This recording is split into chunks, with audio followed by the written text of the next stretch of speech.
Bueno, buenas. ¿Qué tal? Vamos a esperar un minutito y vamos a ir empezando.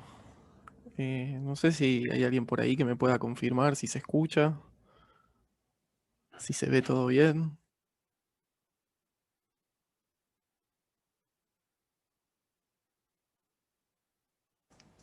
Buenísimo, José, gracias. Daniel, bárbaro.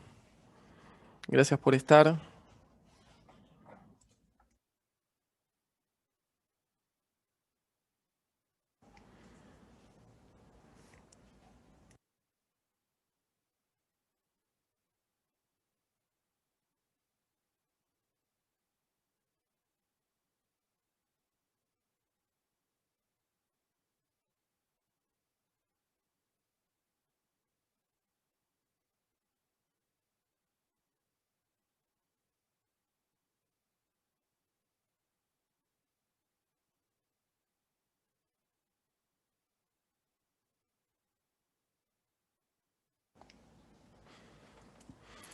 Tengo un montón de cosas que quería contarles. Hoy con el grupo asesor me iban preguntando cómo venía la charla y demás. Les decía que no encontraba en qué momento cortarla.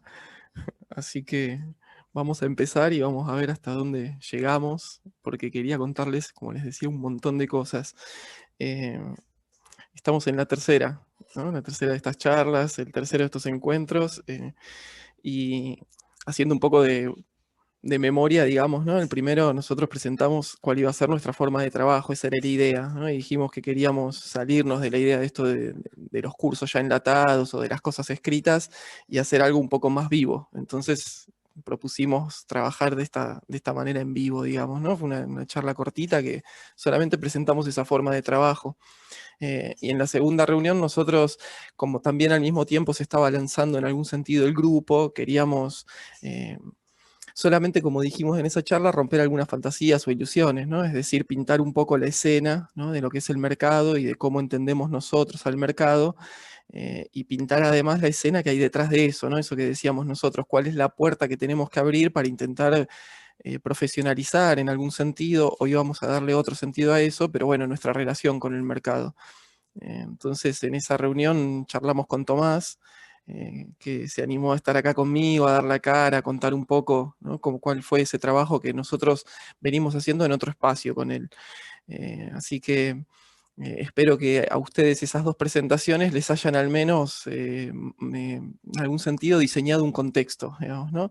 Y hoy lo que vamos a intentar es empezar a ponerle algunas palabras un poco con más peso, ¿no? Es decir, transmitir, sí, algunos conceptos que tienen un poco más de solidez, que nos pueden ayudar, como siempre insisto yo, a entendernos un poco más a nosotros, digamos, ¿no? A nosotros como persona, como sujeto.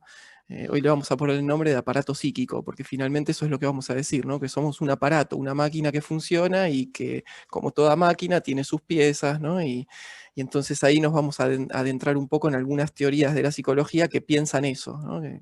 Que cómo funciona ese aparato psíquico, cómo funciona eso que llamamos un sujeto, ¿no? Una persona, un yo, bueno, algunos nombres que le vamos poniendo. eh, y lo primero que nos vamos a encontrar ahí es lo que yo puse como título de esta charla, ¿no? Es que en donde intentamos definirnos a nosotros como persona, en donde empezamos a nosotros a intentar definirnos como un aparato, como una máquina que funciona, que hace cosas en el mundo, no nos alcanza con decir eso, ¿no? Somos una máquina. Hay que partir eso enseguida, nos damos cuenta que hay que empezar a partirlo en diferentes partes, ¿no? A descomponerlo en diferentes partes, y siempre, eso es una de las regularidades que yo diría casi todas eh, las corrientes que componen en la psicología comparten. Siempre es necesario al menos dos para poder definir eso que somos, ¿no? Entonces, eh, un poco jugando con esa lógica que también es muy necesaria en el mercado, y si están acá, que será que algún interés por el mercado tienen, entonces algún tipo de acercamiento ya han tenido. Ustedes saben que en el mercado, ¿no? Ese al menos dos de la oferta y la demanda es lo que le da su razón de ser. Y entonces también en ese sentido jugamos un poco con el título de la charla y con ese subtítulo que le pusimos, ¿no? Que entender el comportamiento del mercado es al mismo tiempo entender el comportamiento de las personas, y entonces ahí de repente eso es lo que yo quiero transmitirles hoy, o al menos empezar a construir con ustedes algunas ideas para poder refinar esto. Quisieran ya que sea el recreo, ¿no? Pero no es el timbre del recreo. Eso es la pandemia funcionando. Tenía que venir una entrega durante todo el día y el momento oportuno para llegar es cuando recién empezamos. Les decía que ese al menos dos que vemos en el mercado, en esa ley, ¿no? Podemos decir que le da su estructura al mercado, que es la ley de la oferta y la demanda, ¿no? Es en algún sentido también lo propio del ser humano cuando lo empezamos a pensar como una disciplina, como la psicología, ¿no? Y esa relación no es casual, no es que casualmente diferentes campos como la economía o como la psicología llegaron a ese al menos dos. Y ustedes ya ven que también en la manera en que titulamos esta charla, esa anticipación que decimos al menos dos, implica necesariamente que no se detiene ahí la cuenta. Entonces, por eso yo también quiero insistir mucho en que estamos poniendo recién los primeros ladrillos en este camino. Si se acuerdan, en la reunión pasada decíamos, bueno, lo que hay en el detrás de escena de esa fantasía de aprieto dos botones y gano dinero, es un montón de trabajo, un montón de estudio, ¿no? Entonces, es en ese camino que nos vamos a internar hoy. Vamos a empezar a trabajar y a estudiar algunas cosas que son necesarias. Y en ese sentido, un poco también para seguir este nacimiento, como les decía, del grupo asesor, vamos a partir de cero también en este ámbito que es la psicología. Así como en el grupo intentamos partir de cero en los conocimientos que se necesitan para poder relacionarse con el mercado, ¿no? Para poder invertir en él. Eh, y en ese camino entonces de partir de cero, a mí siempre se me juegan esas ansiedades, ¿no? Que a todos se nos juegan en alguna cosa, ¿no? A ustedes, por ejemplo, en la semana cuando estuvieron operando futuros ahí en la sala con Gastón, o cuando operamos en el mercado de las acciones con las señales de Luis, cada uno en su sector tiene sus ansiedades, y mis ansiedades en este punto se juegan en, bueno, ¿qué es el cero, ¿no? Y hacia dónde vamos con todas estas charlas. Eh, porque de vuelta yo siempre vuelvo a ese punto. A mí, cuando se enteran que soy psicólogo en este ambiente, me preguntan un montón de cosas y todos están siempre de acuerdo en que lo psicológico es fundamental. El otro día, hace poco, lo ponía Ale en una de sus reflexiones, ¿no? Que seguimos ahí en el canal de Telegram, que siempre nos enseñan un montón de cosas.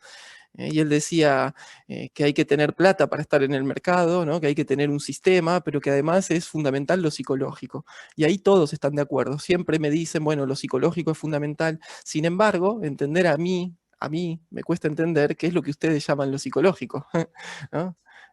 Acá alguien pregunta si Luis Gonza sentirán ansiedad. Gastón, me imagino que te referís a Gastón. Siempre me lo pregunté, bueno, ellos lo contestarán en algún momento, vamos a hacer entrevistas con ellos, vamos a hablar de esas cuestiones. Yo te puedo garantizar que cualquier ser humano atraviesa esas ansiedades y atraviesa sus incertidumbres. El punto es dónde y en qué, y qué construcciones puede hacer para evitar llegar a esos momentos que en algunos casos nos pueden desbordar. Y yo les decía que mis ansiedades se juegan en ese punto, en decir, bueno, ¿qué es lo que quieren? Digamos, ¿no? Eso a mí me hace acordar mucho a cómo Lacan estructura la relación del sujeto con el deseo, que es siempre una relación bastante compleja, paradigmática, ¿no? Y él dice que lo peor en el deseo, ¿no? En relación con el otro, es saber qué es lo que me quiere el otro. Con esas palabras lo dice, ¿no? ¿Qué me quiere? Porque los otros en general, bueno, nos pueden querer, odiar, pero ¿no? ¿Qué es lo que quieren de mí? ¿No? Eso es lo que yo me pregunto, ¿qué es lo que quieren de mí ustedes cuando me dicen, bueno, lo psicológico es importante? Entonces, todo el tiempo me veo llevado en los grupos a buscar esos lugares donde ustedes dicen, bueno, esto es psicológico, ¿no? O acá se me juega lo psicológico. Y veo que todo el tiempo eso ocurre en los lugares donde algo no sale como debía marchar. ¿No? Donde hay un error, donde tomé una decisión equivocada, o mismo este punto, ¿no? Donde la ansiedad me desborda y entonces me pregunto por el autocontrol, ¿no? Y entonces ven ustedes ahí, eso para mí es muy útil porque es justamente en ese punto donde nació la relación, yo diría una relación productiva entre la psicología y la economía. Es en el punto de los errores, ¿no? De los juicios equivocados, de la toma de decisiones. Entonces yo empecé a encontrar ahí una brújula, digamos, ¿no? Algo que podía orientar esta búsqueda, en definitiva, ¿no? Esta búsqueda de problemas, de conceptos que puedan ayudarnos a entender esos problemas, ¿no? Que estamos intentando construir en estos espacios. Les decía entonces que mi idea es arrancar en esa búsqueda desde lo más simple hacia lo más complejo, entonces eso nos llevará un tiempo, y no sé cuánto tiempo, y no sé cuántas charlas. También les decía que para hoy yo preparé un montón de cosas, ¿no? Y cuantas más iba preparando, más me aparecían, y en ese sentido también, cuanto más preparaba, más me daba cuenta que tenía que ir hacia el origen.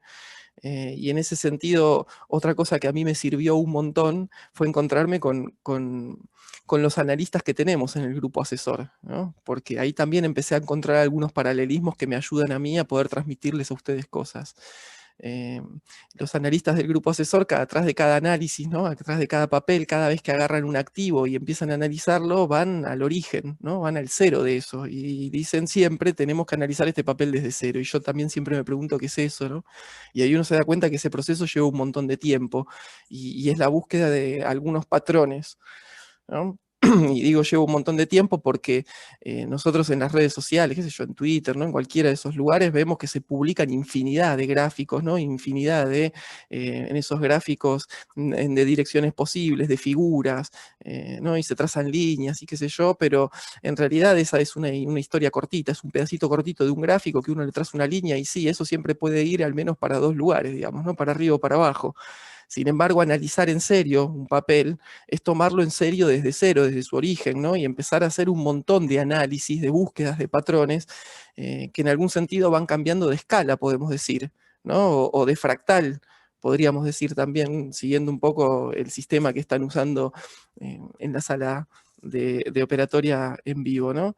Entonces ahí ya empezamos a complejizar eso también y ya no se trata solamente de ir para arriba o para abajo de esos dos lugares, sino que eso pasa por un filtro un poco diferente, que me empieza a mostrar algunos otros matices. Y esa es la misma complejidad que nosotros necesitamos ir construyendo respecto de cómo nos entendemos a nosotros como personas, como sujetos, porque no nos va a alcanzar con estos dos que vamos a hablar hoy, y que en realidad son dos que ya los venimos anticipando hace un montón en el grupo de Telegram, ¿no? De hecho, empezamos hablando de eso, ¿se acuerdan? A partir de un libro de Kahneman que compartimos, que empezamos a discutir, ¿no? Esos dos sistemas que figuran acá en la presentación misma de la charla. Y les insisto en esta idea de que esos son ladrillos fundamentales, pero luego vamos a tener que ir complejizando un montón esa relación de nosotros con nosotros mismos. Eh, voy a, voy a dejar de compartir la cámara, así nos enfocamos un poco ahora en la presentación que yo tenía para ustedes, si les parece, porque me parece que es necesario que focalicemos un poco la atención, hoy sí, ya no tanto, ¿no? En lo que pasa acá en la imagen y en vernos las caras y demás, sino en empezar a puntualizar y a interiorizar algunas ideas que me parece que les van a ayudar, ¿no? En ese camino, vuelvo a insistir, que les decía, de entender cómo leer, cómo analizar al mercado y entender cómo analizar o cómo pensarnos a nosotros como personas. Si me doy un minuto, a ver si estamos viendo bien ahí. Supongo que cambió la presentación. Yo les hablaba entonces del diálogo de la psicología y la economía, ¿no? En qué punto yo encontraba que eso podía tener alguna relación que a nosotros nos sirviera, digamos, ¿no? Que a nosotros nos diera algo útil para poder avanzar en esa relación con el mercado, que es una relación bastante, eh, que nos genera bastantes ansiedades, digamos, ¿no? Que nos genera bastantes incertidumbres porque pareciera que es bastante caótica siempre, digamos, ¿no? Y en ese punto también se parece bastante a las relaciones humanas. Yo por eso les decía que a mí me sirvió encontrarme con el grupo asesor y sus analistas y entender que los analistas del mercado, ¿no? Necesitan analizar algo desde cero y encontrar sus patrones a lo largo de la historia, porque es un poco lo mismo que necesitamos los analistas de las personas, ¿no?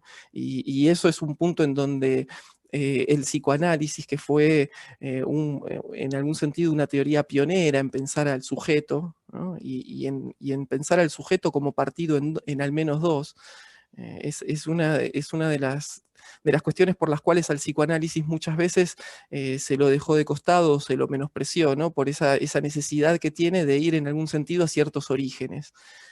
Por supuesto, bueno, después a lo largo de los 200 años más o menos que tiene, 150 años más o menos de historia que tiene el psicoanálisis, su método se fue transformando un montón y también puede encontrar resultados rápidos, digamos, ¿no? Esa teoría luego se fue adaptando un poco a la época, pero sí es necesario para poder entender cómo funciona una persona que en algún sentido no es más que un cúmulo de historias, y ya vamos a ver qué significa eso. Bueno, hacer un análisis que vaya a buscar esos fundamentos, ¿no? Esas cosas que se repiten desde un origen, esos patrones como nosotros buscamos en el mercado.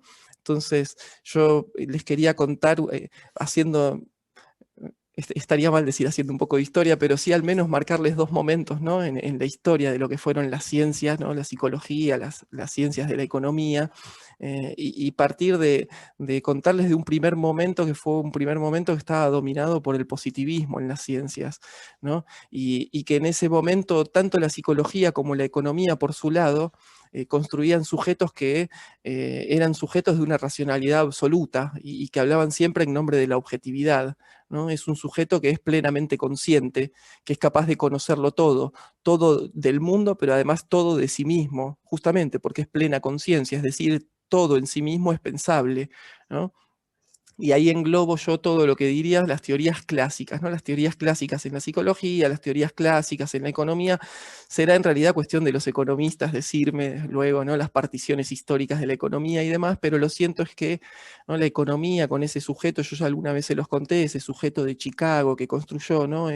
Construyó un sujeto plenamente consciente, capaz de conocerlo todo y finalmente, ¿no? De esa racionalidad absoluta, es decir, de tomar decisiones sin equivocarse, porque basta entonces tomar las variables del problema, sacar el cálculo, ¿no? Conocerlo todo significa también poder calcularlo todo, es un mundo un poco determinista, digamos, ¿no? En algún sentido, entonces yo puedo calcular cuáles son las decisiones que van a tomar los sujetos, yo puedo calcular, ¿no? Bueno, el movimiento de los planetas, es el momento entonces, insisto, del positivismo, donde todo es cognoscible, digamos, ¿no?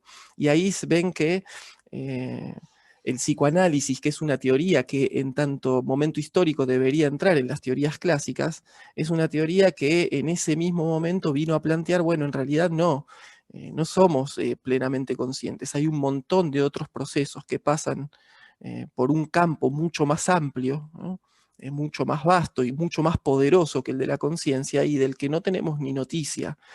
Y Freud y el psicoanálisis en sus comienzos fueron muy rechazados por la comunidad científica por ese tipo de planteo. Freud cuando daba sus conferencias, eran conferencias médicas, ¿no? Freud era un neurólogo, él daba sus conferencias en las sociedades médicas y le escupían el piso al retirarse, digamos, ¿no? Esa era la muestra de desprecio en la Viena del 1900, ¿no? El temprano 1900. Entonces, si bien en algún sentido el psicoanálisis surge en ese momento o en este periodo del positivismo, periodo histórico, es un poco lo que tracciona, y no solo el psicoanálisis, por supuesto, ¿no? Hay un montón de otras teorías en diferentes campos, son movimientos históricos que no ocurren en una sola disciplina, pero traccionan en algún sentido la historia de las ciencias hacia otro tipo de paradigma, ¿no? Un paradigma que lo vamos a construir ya desde otro lugar, digamos, teniendo en cuenta no solamente esa racionalidad absoluta, sino un campo un poco más vasto. Y lo que tracciona entonces ese movimiento histórico es justamente, ¿no? Las malas decisiones. Yo les decía que el sujeto que se construía era un sujeto plenamente consciente de una racionalidad absoluta, ¿no? Que tomaba todas buenas decisiones y bueno, en realidad, la realidad empezó a mostrar que no, que los sujetos toman malas decisiones todo el tiempo. Malas decisiones en sus relaciones humanas, malas decisiones en sus relaciones de trabajo, malas decisiones en sus inversiones económicas, digamos, ¿no? Y bueno, en un montón de otras cosas. El psicoanálisis mostró que tomamos malas decisiones incluso cuando elegimos las palabras para decir algo, y a eso le llamó acto fallido, digamos, ¿no? Freud a eso le llamó la psicopatología de la vida cotidiana, ¿no? Los errores de la vida cotidiana. Digo, le llamó porque escribió un libro entero que se llama así y que trata de los actos fallidos, de los lapsus, ¿no? De los chistes y de la significación que está por detrás de todo eso. Y es ahí entonces los errores, las malas decisiones, lo que en algún sentido lo llevó a Freud a ir a buscar a ese detrás de escena, digamos, ¿no? Que es lo inconsciente, respecto de la conciencia, ¿no? Como el pleno campo del conocimiento. Entonces es por eso que yo les decía, bueno, las malas decisiones es un lugar donde podemos encontrar algo para dialogar, ¿no? Ustedes, nosotros, y cuando digo ustedes, nosotros, hablo de la economía y de la psicología, y no importa ya de qué campo nos pongamos, porque finalmente, ¿no? Eso es lo que insistimos desde el comienzo, estamos hablando de lo mismo. Las personas que toman las decisiones económicas son las personas de las que estamos hablando, ¿no? Y son las que finalmente terminan comprando o vendiendo determinado producto, determinado activo, y son las que finalmente terminan haciendo que esa dinámica del mercado se ponga en movimiento. Entonces, las malas decisiones, insisto, es el punto de encuentro entre la psicología y la economía que a nosotros nos va a ser muy fértil, porque además es el tema que más insiste en el grupo, ¿no? Vuelvo a insistir ahí, yo también. Cada vez que voy al grupo a ver de qué hablan ustedes cuando hablan de psicología, es los lugares donde algo no sale, es los lugares donde en algo me equivoco y no lo puedo evitar, ¿no? Entonces, ese fue, como les decía, el movimiento histórico que llevó a la psicología y a la economía a encontrarse, ¿no? A dejar de menospreciarse una a la otra y a poder desarrollar o crear todas estas teorías de la decisión económica, ¿no? que terminaron, eh, desencadenando toda una línea de la economía que es lo que se conoce como la economía conductual, ¿no?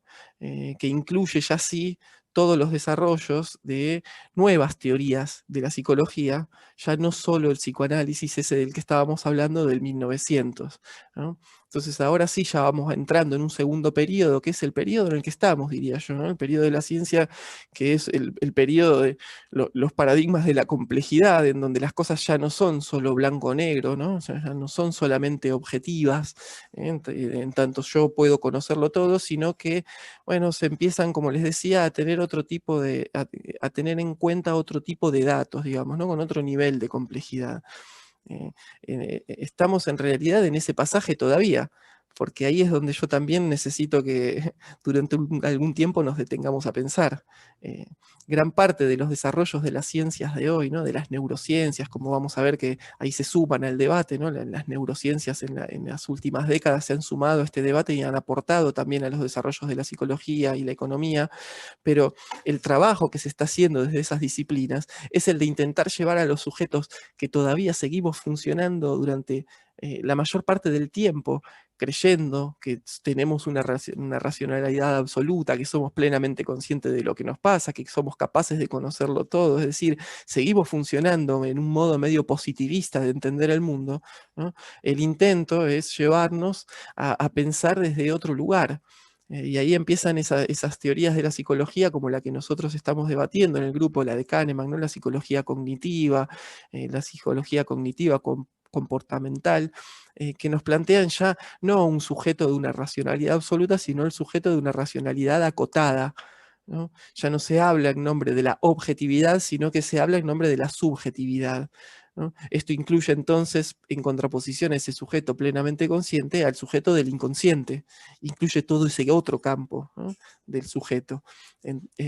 Es un planteo que implica necesariamente entender que nuestro conocimiento siempre va a ser parcial, ¿no? Y ahí la teoría de Kahneman entra dentro de lo que se llaman las teorías de las perspectivas, ¿no? Es más, ese es el planteo fundamental que Kahneman eh, nos brinda para poder pensar la realidad, digamos, ¿no? Es esta idea de que, bueno, o sea, nuestra mirada del mundo, por más objetiva que nosotros la creamos, por más variables que pongamos, ¿no? En esa cuenta que sacamos del mundo, en realidad es una perspectiva, es una mirada que es siempre en perspectiva, es decir, desde algún lugar, ¿no? Y desde ahí entonces dejará cosas por detrás mío, dejará cosas fuera de mi cono de visión, mi cono de iluminación.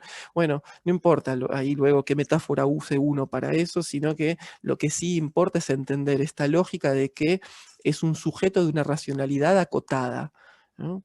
Es un sujeto que está justamente sujetado a su inconsciente y que sus decisiones están atravesadas principalmente por esas cuestiones inconscientes. ¿Eh? Eh, yo hice una lista de al menos dos, ¿no? De oposiciones que me fui encontrando en el mercado, porque también les quería mostrar, o contarles en realidad, porque es un poco también mi experiencia en el mercado, ¿no? Al menos dos momentos con los que yo me encontré también al entrar al mercado. Eh, y, y- y en realidad el primer momento del que les quería hablar, que me parece que es el primer momento con el que cualquier persona se acerca al mercado, lo sepa o no, ¿no? Porque luego está en esas personas decidir entender qué es el mercado y cómo relacionarse con eso, o seguir en ese primer modo de relación, que yo le voy a llamar un método intuitivo, ¿no? Todos venimos a este mundo, ¿no? Nos obligan a ser persona y nos obligan a, qué sé yo, ganar plata y ponerla en cosas, ¿no? Porque básicamente que es un poco el modo en el que funciona el mundo. La sociedad ya está ahí y la economía ya está ahí esperándonos. Y además las cosas básicamente ya están todas repartidas cuando venimos al mundo, entonces, bueno, ¿no? Ahí entra toda esa lucha, esa lucha por, bueno, competir con el otro, ver quién compra, quién vende, ¿no? Si voy para arriba, si voy para abajo, etcétera. Pero en todo ese mundo nos tiran, como les decía recién, y nos relacionamos de una manera un poco intuitiva. Somos personas, no nos queda otra más que actuar en el mundo, hacer cosas, y ahí vamos aprendiendo comportamientos, etcétera. Y al mismo modo, vivimos en este mundo, entonces vamos comprando cosas, vendiendo cosas, en el mejor de los casos, ¿no? Si tenemos el dinero para hacerlo, pero de todos modos algo de la relación con el mercado entra en nuestras vidas y ahí entran todos esos métodos que, insisto, los llamo intuitivos porque tienen que ver con, bueno, lo que se hacía en mi familia, digamos, ¿no? Cómo ahorra uno antes de saber lo que es el mercado o decidir invertir en él, y cómo ahorra la familia o cómo ahorra ese grupo al que pertenezco, ¿no? O esa clase social a la que pertenezco. Bueno, entiendan ustedes ahí como quieran en las sociedades, medio que uno va copiando ese tipo de comportamientos. Entonces esa es una primera forma de relación con el mercado que todos tenemos, ¿no? Es el primer acercamiento que tenemos al mercado. Eh, por supuesto hay otras formas de relación con el mercado, ¿no? Y cuando uno empieza a interiorizarse de qué se trata, empieza a ver que esa historia del mercado a nosotros nos las cuentan, ¿no? Como la oposición entre los osos y los toros. Yo voy a hacer una lista, ¿no? No espera ser exhaustiva ni es una lista que tenga algún sentido, ¿no? Es solamente una lista de oposiciones que se me ocurrieron cuando yo estaba preparando un poco los apuntes de esta charla, pero ustedes podrán continuarla hasta el infinito, me imagino, esta lista, y cada uno de ustedes encontrará sus oposiciones, digamos, ¿no? Y los osos y los toros tienen que ver con la lógica de la oferta y la demanda, y ahí empieza esa duplicación del mercado que empieza a permitirme a mí ir short o ir long, digamos, ¿no? O sea, abrir una posición para seguir una tendencia alcista del mercado, o la contraria, ¿no? Abrir una posición para seguir una tendencia bajista del mercado. Y yo insisto en esto porque ahí es uno de los puntos en donde se empieza a jugar esta forma de funcionamiento que yo les decía antes, que tiene que ver con el momento positivista, ¿no? Con creer que las cosas son de un modo. La mayoría entiende al mercado como algo que va para arriba, ¿no? Y se nos cuenta poco y hablamos poco del otro escenario, ¿no? Y de repente irrumpe, como irrumpió las últimas semanas por la cuestión esa de Reddit, ¿no? De algunas acciones que fueron shorteadas y lo que pasó y qué sé yo, pero es una película de la que se habla poco porque, bueno, lo sabemos, ¿no? Los mercados, se dice eso, están diseñados para ir para arriba. Y nosotros vamos a tener que pensar y ver qué quiere decir ese diseño del mercado y cómo eso siempre pasa lo mismo, ¿no? Siempre pasa lo mismo, cómo eso se acopla con nosotros como persona, ¿no? Entonces, estas oposiciones yo las insisto, pero es necesario que ustedes las empiecen a tener en cuenta y a tomar en cuenta para pensar constantemente cuando, por ejemplo, se acerquen a un gráfico a graficarlo, que si ustedes tienen una posición en ese activo y están esperando que vaya para arriba y lo grafican y buscan sus targets y demás, también es necesario tener el escenario opuesto, es decir, qué pasa para abajo, ¿no? Los que están yendo hacia abajo, porque esa gente también existe. ¿Qué objetivo está buscando, no? ¿En dónde encontraré yo entonces un soporte para esa búsqueda mía de ir hacia arriba? Y ese escenario hay que tenerlo, porque eso es ser un analista del mercado, no es solamente poner la plata en un papel y esperar que suba, digamos, ¿no? Porque, bueno, algo mágico puede pasar. Entonces, en algún sentido, ven cómo empezar a tener en cuenta esta doble partición, eh, empieza a complejizarme también como entiendo yo el escenario de mi relación con el mercado.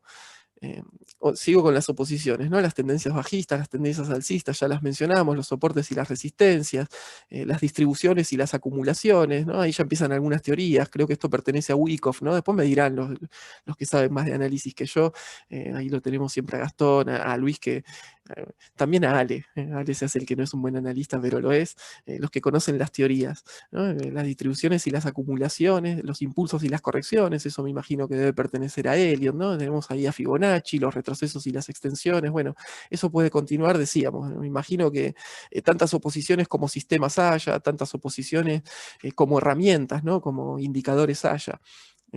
Lo importante es empezar, vuelvo a insistir, a entender cómo esa lógica de el mercado está partido en al menos dos es también la misma lógica que nos va a regir a nosotros como sujetos, como personas, ¿no? Y todas estas cosas estas oposiciones que nosotros fuimos mencionando, las podemos englobar dentro de eso que se conoce como el análisis técnico, que también tiene su otro, ¿no? Tiene su al menos dos, que es el análisis fundamental. Y ahí también esos bandos se pelean, ¿no? Y cada uno dice que una cosa es más importante que la otra, y muchos combinan ambas cosas, digamos, ¿no? Y esto entonces hace que uno pueda transformar ese primer método intuitivo, ¿no? De ahorro de tal manera, porque así se ahorraba en mi familia, o porque así se ahorra según me cuentan los diarios, pase a ser una forma de ahorro o una forma de inversión atravesada por métodos de análisis, ¿no? Métodos de análisis. Entonces ahí por eso es que lo estoy llamando a eso método analítico. El método analítico que tiene que incluir y que en el mejor de los casos debiera incluir cuantas más teorías mejor. Yo lo veo a Gastón, ¿no? La cantidad de métodos que conoce, y cuando alguien le pregunta algo sobre uno de los métodos, él lo estudió y sabe dónde están las limitaciones de ese método, y eso lo llevó entonces en su búsqueda a aprender un método diferente que le compense o que le muestre otro camino, ¿no? De esas carencias. Y entonces la necesidad ahí, volvemos a insistir, de la capacitación, ¿no? De una capacitación seria, si es que verdaderamente queremos pasar de un método intuitivo a un método analítico. Y el método intuitivo puede persistir, así yo entre en un grupo como el que nosotros tenemos armado de asesoramiento, en donde me dicen que hay análisis y que entra y que salí. Si yo lo único que busco es que me digan dónde entrar y dónde salir, sigue siendo un método totalmente intuitivo. Y ahí es donde después entonces empiezan esos desfasajes de algo cambia en el panorama y no están ahí para contestarme dónde entrar o dónde salir, y yo me empiezo a poner nervioso. Entonces, ¿no? De vuelta, la necesidad frente a la ansiedad, que es uno de los puntos fundamentales que vamos a tener que trabajar nosotros a lo largo de toda nuestra historia, ¿no? La ansiedad que se me genera cuando algo sucede en el mercado que no era previsto, lo que tiene que venir ahí es el autocontrol, ¿no? Y esa es una oposición que también vamos a ver que se repite un montón y que es muy necesaria, ¿no? Y ese método analítico tiene al menos dos momentos, ¿no? Y yo digo siempre al menos dos escenarios también, ¿no? Los dos escenarios son ese que hablamos, el alcista y el bajista. Todo método analítico contempla las dos posibilidades, ¿no? Los dos escenarios. Siempre uno de los dos predomina sobre el otro, siempre uno de los dos tendrá más probabilidades que el otro, ¿no? Pero en definitiva yo tengo que saber muy bien qué es lo que va a pasar si algo va para arriba, y al mismo tiempo qué es lo que pasaría si eso entonces sale para el otro lado, porque de eso va a determinar el al menos dos que a mí me protege en el mercado, ¿no? Que es el take profit, es decir, mi target, mi objetivo, y mi stop loss, es decir, dónde yo debo cortar las pérdidas, ¿no? Y los dos momentos de ese método analítico también los venimos ya mencionando nosotros en los grupos, ¿no? Es por un lado el analista y por otro lado el operador, ¿no? Y ven cómo esas duplicaciones, ese al menos dos, todo el tiempo nos va a aparecer, ¿no? Nos va a aparecer todo el tiempo. Y el al menos dos del método analítico es entonces el analista por un lado y el operador por el otro. Y a mí me sirvió mucho una charla que estuvimos teniendo en la semana. Yo creo que eso fue que surgió en uno de los Zoom del grupo que opera futuros, pero Ale creo que después hizo un comentario también en el Telegram, que él hablaba de si yo en un momento soy analista, ¿no? En otro momento soy operador cuando decido entrar, ¿no? Y estoy ahí, qué sé yo, manejando la posición, pero dice, pero a mí en un momento me pasa algo diferente, y él marcaba una tercera posición. Y me viene muy bien, porque yo les digo al menos dos, es porque ya saben, quiero avanzar hacia otra cantidad de números, ¿no? Después seremos 3, 4, 5. Esa cuenta en realidad después no se detiene nunca. Pero el al menos dos del analista y el operador, Ale, que es una persona con un montón de experiencia, que es un gran analista, aunque él diga que no, pero es un operador de raza, ¿no? Es un operador que llegó verdaderamente a sentirse que está en su zona de confort cuando opera. En el momento del operar, desdobla también eso en una tercera posición que él decía, yo no sé bien cómo explicarla, ¿no? Es algo que tiene que ver con el olfato. Fíjense cómo lo define, ¿no? Y esos son los lugares que a mí me interesan, porque hacia ahí tenemos que ir a entender de qué habla él, ¿no? Pero dice, básicamente lo definió como una especie de manejo del riesgo, ¿no? O de la cartera, en realidad puso él ahí la palabra, porque dijo, bueno, o sea, yo metí un trade y tengo un target, ¿no? De qué sé yo, un 20% más arriba, pero yo miro la cantidad de dinero efectivo que eso significa y miro mi cartera y ya está, ¿no? Todas las probabilidades de ese sistema de trading que yo tengo, del target tal y qué sé yo, ya no importan. Lo que lo domina ahí como sujeto, lo que lo domina ahí como operador, como analista, es otra cosa. Es otra cosa que pasa por otro tipo de vivencias, es otra cosa que pasa por otro tipo de decisiones, ¿no? ¿Quién toma la decisión? ¿No? Entonces yo digo además que ese método analítico son dos momentos diferentes, porque uno no puede ser analista en el momento que está operando. Esas cosas no se pueden mezclar, porque el analista por definición es alguien que tiene que dudar, ¿no? Es alguien que tiene que descomponer las cosas, complejizarlas, desarmarlas, volverlas a armar para ver qué forma tienen, y el operador es alguien que tiene que hacer todo lo contrario, que no puede dudar, que no puede preguntarse qué pasa si esto, qué pasa si aquello, que no puede tomarse el tiempo que necesita un analista para analizar, que a veces, según dicen nuestros analistas, ¿no? Si uno toma un papel desde cero, son horas. El operador tiene que tomar decisiones en segundos, en menos que segundos a veces, ¿no? Entonces ven que ahí es donde aparecen esos decálogos a veces, ¿no? De procedimientos que nos cuentan los libros de lo que es ser un buen trader, ¿no? Yo se los mostraba en algún momento en el canal de Telegram. Nos hacen una lista que incluye como punto número 5, no dudes, y como punto número 13, bueno, si dudas, hace tal cosa. Y claramente, porque le están hablando a las dos cosas como si fuesen una cosa única. Le hablan a la persona, pero la persona no es una sola persona, ¿no? Es el analista, es el operador, son momentos diferentes, son escenarios diferentes, y cada uno tiene que tener sus reglas, sus mecanismos para tomar las decisiones y demás. Entonces, es por eso que yo insisto desde el comienzo en que a nosotros no nos va a servir escribir un libro, ¿no? Que a nosotros lo que nos va a servir es esta búsqueda un poco caótica, ustedes me escuchan, ¿no? Sentarme acá, hablarles, titubear a veces sin saber bien hacia dónde estamos yendo, encontrar en algún sentido por ahí, ¿no? Una idea que nos orienta, nos prende una luz, bueno. Entonces, a mí de esta reunión que estamos teniendo hoy, si logro transmitirles la importancia de entender que tenemos que romper esa ilusión de que tenemos el control total de lo que hacemos, de que somos una persona única y coherente, ya con eso me basta, porque ese es el ladrillo que yo quiero poner hoy. Dijimos, ¿no? La primera reunión encontramos el método de trabajo, la segunda reunión rompimos la ilusión de que apretamos dos botones y ganamos plata. Hoy nos ponemos a trabajar, ¿no? Y se trata de sentar esas bases. Ahí veo que debe ser Ale. Los miedos se generan por falta de conocimiento y práctica, nos comenta en el chat. Totalmente, Ale, totalmente. Ese es el lugar en el que se filtran las ansiedades, ese es el lugar en el que se filtran los miedos, en donde nos quedamos sin conocimiento, sin saber lo que puede pasar.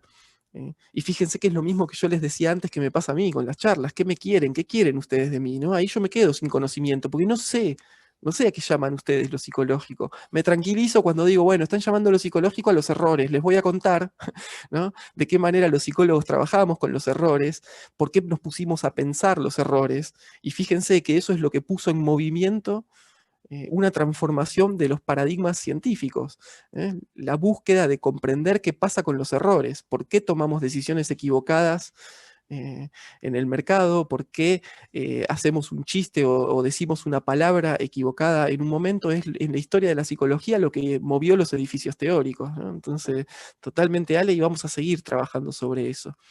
Entonces vamos a pasar ahora sí al menos dos de la psicología cognitiva, ¿no? Esa psicología cognitiva que yo les contaba es la psicología que yo les cuento desde Daniel Kahneman, pero que en realidad, por supuesto, ¿no? Es un edificio teórico, una escuela de psicología que incluye una infinidad de autores diferentes y que han tomado matices diferentes también en sus recorridos, en sus desarrollos. Pero a mí me parece que este es un autor que nos permite, como yo les decía, dialogar fácilmente, sencillamente, porque es un autor que logró, en algún sentido, romper con todos esos prejuicios que la economía y que las ciencias más ligadas a los números y a las matemáticas, ¿no? Y a las cosas exactas tenían respecto de la psicología. Porque bueno, se empezó a relacionar con ese tipo de gente, se empezó a relacionar con economistas, con matemáticos, ¿no? Y empezaron a diseñar experimentos y a medir cosas, esa cosa que a la ciencia y sobre todo a las ciencias duras y exactas les gusta tanto, que es medir cosas, sacar cuentas y demás.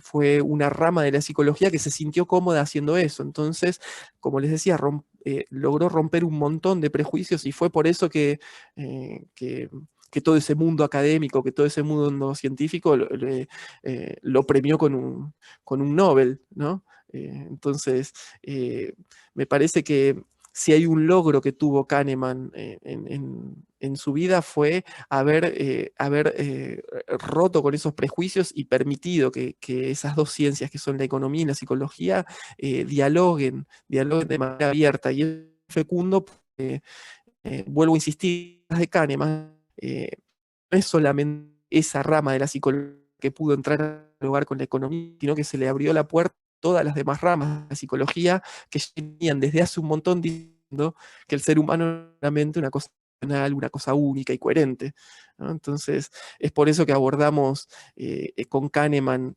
el comienzo de nuestro grupo, ahí en el grupo de Telegram, y es por eso que lo ponemos en primer lugar, si bien en todo este recorrido histórico que hoy estuvimos haciendo es uno de los últimos, porque Kahneman sigue vivo, sigue produciendo, ¿no? Está hoy modificando sus teorías. Entonces es en algún sentido el punto de origen, lo que yo quería poner como el origen, pero es lo que me permite también en esa puerta, ¿no? Al abrir esa puerta y ese diálogo, acompañar también lo que un montón de otras teorías de la psicología tienen para aportar.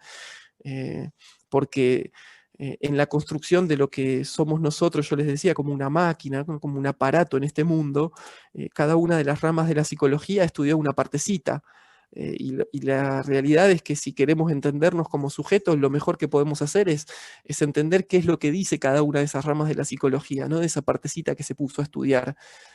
Porque nosotros cuando nos ponemos a analizar el mercado, sobre todo cuando nos ponemos a operar, por ejemplo, algo tan volátil como los futuros, y estamos con la atención puesta en algo, ¿no? Si hay algo que tendríamos que saber muy bien es cómo funcionan las leyes de nuestra percepción, cómo miramos lo que miramos y por qué, porque hay muchos procesos que son automáticos en eso. Y si yo no tengo ni la más mínima idea, bueno, entonces ahí no voy a poder operar muchos cambios, ¿no? Sobre eso. Voy a seguir funcionando de una manera intuitiva, ¿no? Vamos a insistir con ese nombre por ese lado. Entonces, la teoría de la psicología de la Gestalt, ¿no? que piensa como objeto de estudio a la percepción, y bueno, ahí tiene un montón de cosas para decirnos. Y yo en esta charla que armé para ustedes en el día de hoy, ni incluí esos desarrollos de la Gestalt, digamos, ¿no? O sea, y fíjense, ya pasaron 45 minutos y estoy en realidad en el punto de comienzo de lo que yo les quería decir. Porque por acá quería entrar, al menos al menos dos sistemas, ¿no? Kahneman adoptó términos que fueron propuestos por otros psicólogos un poco anteriormente, pero porque él dice, los encontré en un montón de otros autores de la psicología. Entonces, yo voy a adoptar esta terminología que a mí me viene bien, y voy a hablar de dos sistemas, ¿no? Dos sistemas de la mente. Ven ahí entonces que ya lo primero que funda la teoría de Kahneman es una partición. Ya no somos un sujeto que todo lo puede conocer. Estamos partidos en al menos dos sistemas, ¿no? Un primer sistema que opera de manera rápida y automática. Ya venimos hablando de esto, yo lo voy a sobrevolar un poco, porque ustedes ya lo saben. Quería de todas maneras hablarlo un poco en vivo, contarlo, ¿no? Contarles, aunque sea lo que a mí me parece importante de todo ese libro, porque sé que muchos de ustedes no lo van a leer. Y lo sé porque, bueno, porque ya van a ver que en parte de nuestro recorrido nos vamos a encontrar con que uno de estos sistemas que me componen es bastante vago para las cosas, ¿no? Entonces, si bien yo no puedo dejar de insistir en lo importante, ¿no? No voy a dejar de insistir en lo importante que sería que ustedes lean este libro, pero no solo este, ¿no? Sino tantos otros. eh, bueno, sé que al mismo tiempo muchos de ustedes no lo van a hacer, entonces por eso es que les quería contar un poco de qué se trata, pero lo vamos a sobrevolar, ¿no? El sistema 1 opera sin ningún esfuerzo, en realidad, porque opera de manera automática, ¿no? Y opera de manera automática, y ustedes ven que dice ahí, sin la sensación de control voluntario, porque precisamente uno no puede decidir o elegir las emociones que siente. A mí eso a veces me da mucha risa, sobre todo en las conversaciones cotidianas, no tanto con los pacientes, porque ahí la cosa se pone seria, ¿no? Pero cuando alguien dice, no, bueno, yo decidí que no me quiero enamorar o que no me voy a comprometer con nadie, ¿no? Bueno, comprometer con alguien es algo que uno puede decidir, pero que le genere amor a alguien, digamos, ¿no? O ese tipo de cosas. O decidí que no me enojo más. Ese tipo de decisiones no se toman, no son decisiones, no hay manera de decidir eso, ¿no? No hay control voluntario sobre ese primer sistema que opera de manera rápida y automática. El control voluntario, en todo caso, o ese autocontrol, y ven que ahí empieza a aparecer este par de opuestos, ¿no? La ansiedad entonces corresponde al sistema 1, el autocontrol entonces corresponderá al sistema 2. ¿no? Y ese otro sistema, Kahneman nos dice que centra su atención en actividades mentales esforzadas que lo demandan, es decir, en resolver problemas complejos, ¿no?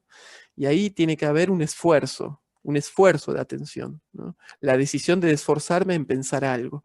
Esas operaciones del sistema 2 están a menudo, dice Kahneman, asociadas a experiencias subjetivas, ¿no? A la idea de que yo estoy actuando, eligiendo, a la idea de que me puedo concentrar, y es justamente ese sistema 2 el que me hace vivir constantemente en la ilusión de que yo tengo un control sobre lo que pasa en mi vida, o que puedo tener un control sobre lo que pasa, por ejemplo, en los mercados, o etcétera, digamos, ¿no?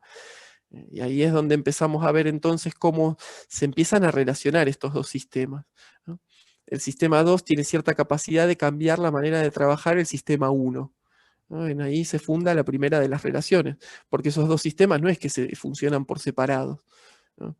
Hay uno de los dos que puede un poco desconectarse, que es el sistema 2, qué sé yo, uno se va a dormir, por ejemplo, y eso se desconecta, ¿no? Pero el sistema 1 en realidad sigue produciendo sueños, sigue produciendo imágenes, sigue aprendiendo, sigue trabajando sus ansiedades, y es por eso que, aunque estemos dormidos y yo estoy teniendo un problema en mi vida y estoy ansioso, bueno, ¿no? Ahí viene, qué sé yo, el bruxismo, o me muevo en la cama, o lo que sea, me despierto, ¿no? Entonces ven que se empiezan a generar ciertas relaciones, ¿no? La relación que el sistema 2 tiene con el sistema 1 es que el sistema 2 puede a veces decidir, ¿no?, algunos cambios sobre el sistema 1, pero esos cambios no es que los decide al modo de, bueno, voy a decidir no enojarme más, no, hay que programar algunas funciones, ¿no?, que son normalmente automáticas, que tienen que ver con la atención, con la memoria. Bueno, y ahí es donde vienen esta escuela de la psicología a generar un montón de experimentos, de experiencias súper interesantes. Primero para develarme eh, cuáles son esas ilusiones, ¿no?, o esas cuestiones automáticas que me suceden. Y ahí hay una infinidad de experimentos que estaría muy bueno que ustedes vayan conociendo y leyendo para darse cuenta, ¿no?, en dónde somos víctimas de esas ilusiones. Pero además, esta escuela de la psicología viene también a contarnos maneras de intentar solventar eso, ¿no?, es decir, bueno, de sortearlo, ¿no?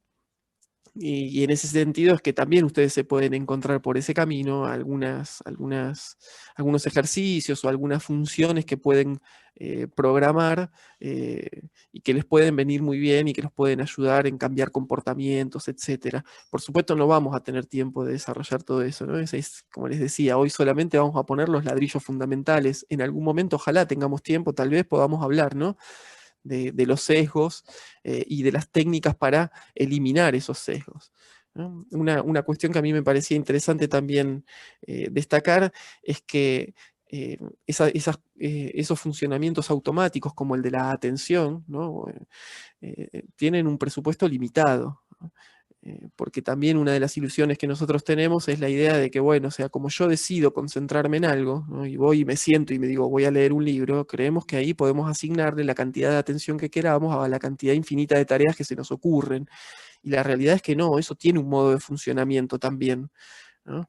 Entonces, el presupuesto de la atención es siempre limitado, ¿no? Y si nosotros intentamos poner nuestra atención en más de un objeto al mismo tiempo, y ahí ya enseguida, pero enseguida empezamos a dejar de prestarle atención a todo. Ya si tengo que poner atención en 2 tareas al mismo tiempo, en general ya esas tareas empiezan a ejecutarse de manera bastante deficiente ambas al mismo tiempo. Ni decir, ¿no?, si agrego una tercera, una cuarta tarea, ¿no? Entonces, conocer cómo funciono como sujeto, conocer cómo funciono como aparato, principalmente, bueno, es conocer estas cuestiones, ¿no?, y entender que son cosas básicas como esta. Que muchas veces las decisiones equivocadas que tomo es porque, bueno, tengo la atención partida en 3, 4 o 5 partes, digamos, ¿no? Los problemas que tengo en mi casa, eh, los problemas que estoy teniendo en este momento en el trabajo, y los problemas de haber metido una operación sin saber muy bien por qué, ¿no?, de comprar alguna cosa sin saber muy bien por qué, y de tratar de entender hacia dónde va, o a dónde salgo, o preguntar en un grupo, o preguntar a alguien, ¿no?, qué es lo que tengo que hacer. Bueno, esas no son maneras de hacer las cosas si es que queremos poder hacerlas, ¿no?, de una manera racional, de una manera estadística, de una manera que incluya las probabilidades y demás, que es lo que necesitamos hacer cuando queremos, ¿no?, enfrentarnos a los mercados. Una intensa concentración en una tarea, nos dice Kahneman también, puede volver a las personas realmente ciegas a estímulos que normalmente atraen la atención, ¿no? Y eso es que cuando nosotros logramos enfocarnos, concentrarnos en una tarea, ¿no?, finalmente todo lo que no es esa tarea se convierte en una especie de fondo borroso, Y hay un ejercicio que es muy interesante, un experimento que es muy interesante que diseñó la psicología cognitiva en relación con eso, que es, ustedes tal vez lo habrán visto circulando por internet, es un equipo de básquet que está jugando, ¿no? Moviendo una pelota, o en realidad son un montón de personas moviendo una pelota, y a algunos lo que se le pide es que cuente cuántos pases se dan con la pelota de básquet, ¿no? Entonces uno centra su atención en eso y en el momento que la pelota está pasando entre una persona y otra, por toda esa escena atraviesa a una persona disfrazada de gorila, digamos, ¿no? O sea, algo que, por supuesto, en una cancha de básquet llamaría la atención. Sin embargo, los experimentos muestran que la mayor, una abrumadora cantidad de gente, yo no les voy a dar porcentajes, pues no los tengo, pero una abrumadora mayoría de la gente ni siquiera se da cuenta, ¿no?, que eso sucede. Entonces, cuando nosotros nos concentramos en una tarea, ¿no?, cuando ponemos la atención en una tarea, verdaderamente el compromiso subjetivo lo ponemos en una tarea, tenemos que saber que todo lo demás se convierte en fondo, ¿no?, y que cobra mucha menor importancia, por lo tanto. Acá hay algunos ejemplos de lo que sería el sistema 1, de las funciones que ejecutaría el sistema 1. Yo tenía pensado hacer esta charla mucho más corta. En realidad ya la quisiera ir terminando y no estamos ni siquiera a mitad de camino, ¿no? Entonces ni siquiera las voy a leer, esas funciones, esas actividades automáticas. Ustedes las tienen en el libro, ya las tienen también en el grupo de Telegram, ¿no? Pero fíjense que se tratan eh, de actividades automáticas, ¿no?, que aparecen en nuestro funcionamiento psíquico cuando, por ejemplo, ¿no?, tenemos que percibir si un objeto está más lejos que el otro, tenemos que completar una oración como pani, ¿no?, y ahí uno pondría, no sé, qué sé yo, circo, me imagino, ¿no? Entonces son esos procesos o esas actividades que surgen de manera automática, espontánea, y que no las podemos detener, digamos, ¿no? Entonces, en ese sentido, la importancia de entender que el mercado está diseñado para hacernos equivocar. ¿De qué manera? Bueno, todo el tiempo generándonos ese tipo de estímulos, digamos, ¿no? Pani, pani, es decir, me voy, ¿no? Ya me voy, ya salgo. ¿Ya entraste? Mirá que me voy, digamos, ¿no? Entonces ahí viene el falso quiebre y se va para abajo de vuelta de repente, ¿no? Entonces, entender que todo el tiempo se nos van a querer generar esos comportamientos automáticos. Todo en el mercado está diseñado para que yo apriete el clic, digamos, ¿no? Rápidamente. Entonces, es por eso que es importante conocer esta partición nuestra, para además entender cuáles son las herramientas que yo le puedo dar a ese sistema 2, que ya se van dando cuenta que es esa parte que yo estoy llamando yo, ¿no? Esa parte que puede tomarse algunas decisiones sobre lo que pasa, ¿no? Y bueno, algunas de las operaciones que tienen que ver con el sistema 2, ¿no? También una lista larga que yo no las voy a leer, son simplemente ejemplos, digamos, ¿no? Pero se van a dar ustedes cuenta que son tareas un poco más complejas. Algo sí que quisiera destacarles en este punto es que en donde nos ponemos un poquito finos, van a ver cómo el sistema 1 y el sistema 2 empiezan a comunicar y a desdibujar, y de repente algo que es necesario que haga el sistema 2, una vez que uno lo convierte en práctica, una vez que uno lo convierte en un hábito, una vez que uno lo llena de conocimiento y de ejercitación, puede de repente pasar a ser una operación automática del sistema 1, ¿no? Ahí hacia el final de estas operaciones ustedes ven que dice aparcar en un espacio estrecho. Esto está copiado del libro de Kahneman, ¿no? Por eso está escrito así. Nada de lo que ustedes están leyendo acá es producción mía, ¿no? Yo les estoy transmitiendo algunos conceptos, algunas partes de la teoría de este autor, ¿no? Aparcar en un espacio estrecho, ¿no? Estacionar un coche. Eso es una tarea compleja que requiere todas las funciones del sistema 2, salvo, fíjense, ¿no?, lo que pone entre paréntesis, para los empleados de un garage. Digamos, sí, esas personas probablemente les vendamos los ojos y puedan estacionar igual, ¿no? Y entonces, en ese sentido, algo importante a entender es que, bueno, casi cualquier tarea, en realidad, si yo la ejecuto, ¿no?, la cantidad de veces necesarias, y paso por la experiencia la cantidad de veces necesarias, y adquiero los comportamientos y los conocimientos necesarios para ejecutarla, la puedo empezar a ejecutar de una manera casi automática. Y es por eso, en ese punto, que yo a veces les digo que Ale es un operador de raza, digamos, porque él, ¿no?, opera ya como si fuese una persona que opera, pero con una capacidad de razonar y de, bueno, como quien estacionaría un auto si trabaja en un garage, digamos, ¿no? Y eso él lo adquirió, no es que eso es algo innato, ¿no? Cuando yo digo de raza, es una raza adquirida, ¿no? Es algo que se adquiere con la experiencia, ¿no? Con la experiencia, quiero decir, con la experiencia de vivir efectivamente el operar. Por ejemplo, en el caso que estamos hablando, los activos, los derivados de los futuros, ¿no? Bien. Acá les enumeré algunas de las funciones principales, ¿no?, de cada uno de esos sistemas. Entonces el sistema 1, vamos a decir, es el nombre del libro de Kahneman, ¿no? Funciona de manera rápida, ¿no? Es principalmente impulsivo, ¿no? Y produce juicios que son intuitivos.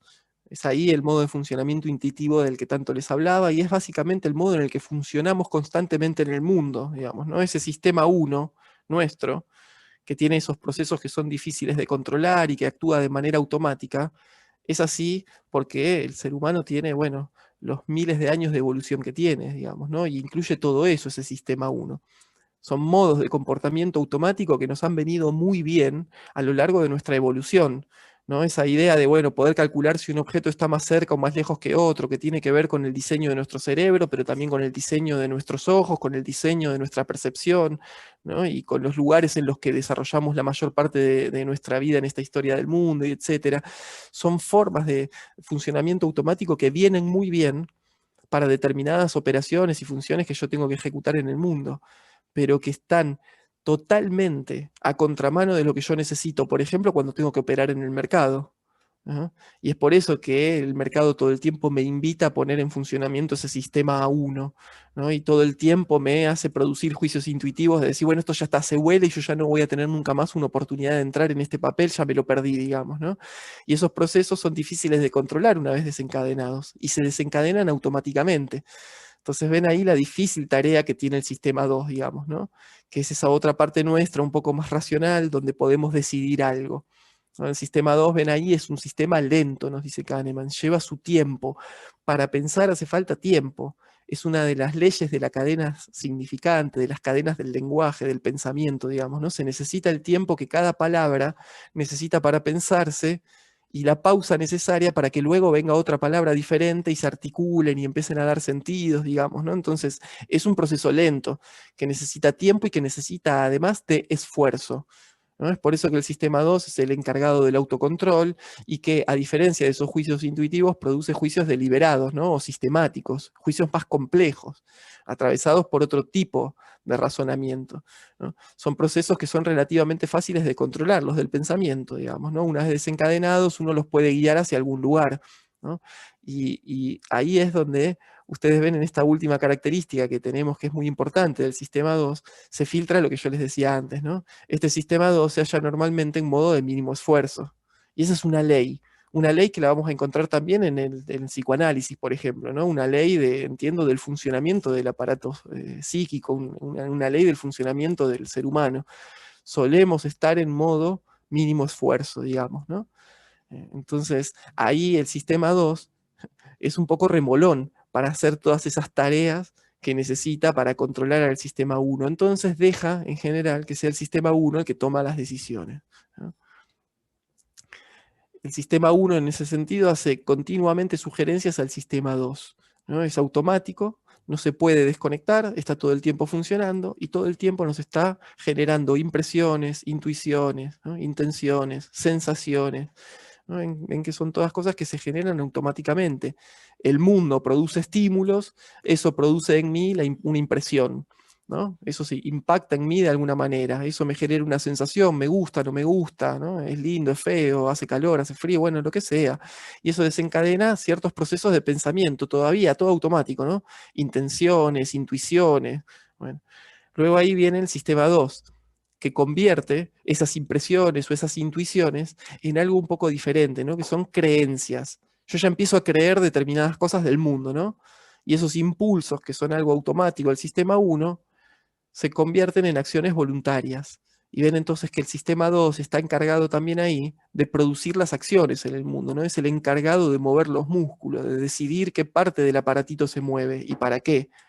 Por eso es que suele estar en un modo de mínimo esfuerzo, porque tiene que economizar la energía, digamos, ¿no? Es el que tiene que decidir si voy a correr una maratón, a qué velocidad la voy a correr. Porque si fuese por el sistema 1 que solo quiere ganar, bueno, probablemente correría a fondo, digamos, ¿no? Y entonces ahí ya sabemos que entran otro tipo de leyes en funcionamiento. No voy a poder correr a fondo todo el tiempo. Y ahí empiezan cálculos complejos, cuánto tiempo puedo correr, ¿no? A qué distancia, bueno, etcétera. Esa división del trabajo, Kahneman nos dice que la división del trabajo entre el sistema 1 y el sistema 2 es muy eficiente, ¿no? Para lo que decíamos, es muy eficiente para vivir el mundo, minimiza el esfuerzo y optimiza la ejecución, ¿no? Pero todo eso que es muy eficiente para vivir el mundo es muy ineficiente a la hora de atravesar el mercado si yo quiero relacionarme con él, no de una manera intuitiva, sino de una manera analítica, ¿no? El sistema 1 no puede ser desconectado, eso ya lo dijimos algunas veces, y es una de las claves, no puede ser desconectado, ¿no? Y ahí es donde algunas veces yo les conté, creo, en alguno de nuestros encuentros, algunos traders profesionales que yo fui conociendo a lo largo de mi camino me decían, bueno, a mí a veces lo que me sirve para no hacer, ¿no?, macanas ahí, para no tomar malas decisiones cuando ya metí una operación o cuando estoy operando futuros, por ejemplo, estoy haciendo algo complejo, ¿no?, y ya tomé la decisión y eso hay que dejarlo correr, me sirve estar haciendo otra cosa, ¿no? Es decir, conectar ese sistema 1, lo que me va a pasar automáticamente, qué sé yo, con escribir, con cantar, con mirar, no sé, qué sé yo, lo que a cada uno le guste, ¿no?, una película, etcétera. Porque como eso no puede ser desconectado, si yo una vez que tomé una decisión, ¿no?, entré al mercado, tengo mi profit en un lugar, tengo el stop en el otro, y me quedo mirando el mercado, constantemente el mercado me va a hacer creer cosas, constantemente el mercado me va a generar impresiones, sensaciones, intuiciones, ¿no? Y ahí el sistema 1 es muy malo para tomar las decisiones. Entonces, una de las tareas del sistema 2, ven ahí, es vencer esos impulsos del sistema 1, ¿no? En otras palabras, el sistema 2 es el encargado del autocontrol, ya lo dijimos, esa es la oposición, ¿no?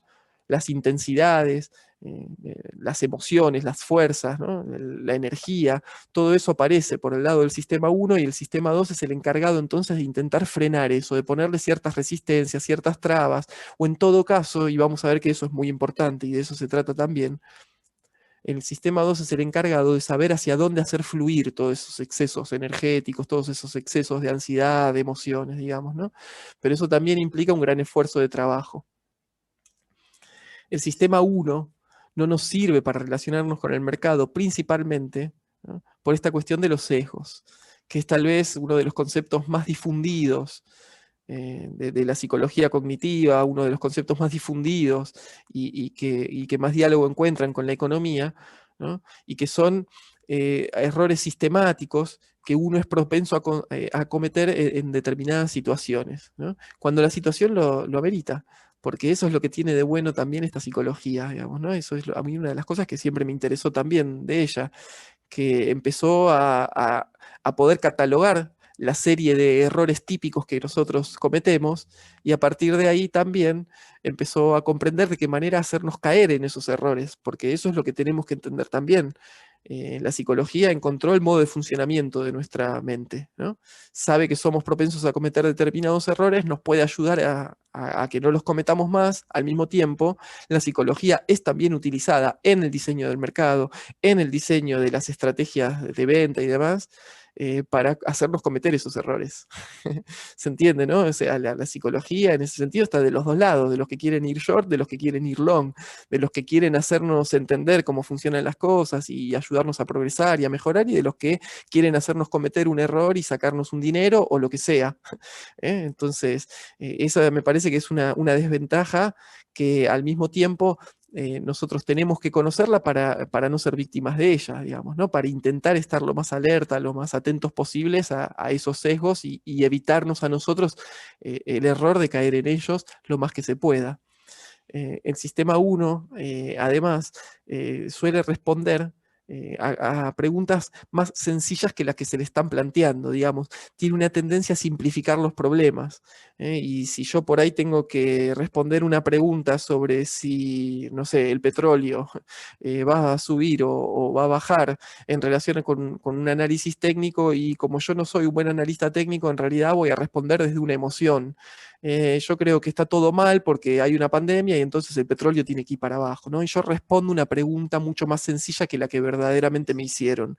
Y ese es el modo automático que tiene el sistema 1 de funcionar, ¿no? Responde siempre preguntas más sencillas que la que le hicieron. Eso es lo que se conoce como los heurísticos, es decir, los atajos de nuestra mente. De vuelta, eso está en relación con nuestra necesidad de sobrevivir en el mundo.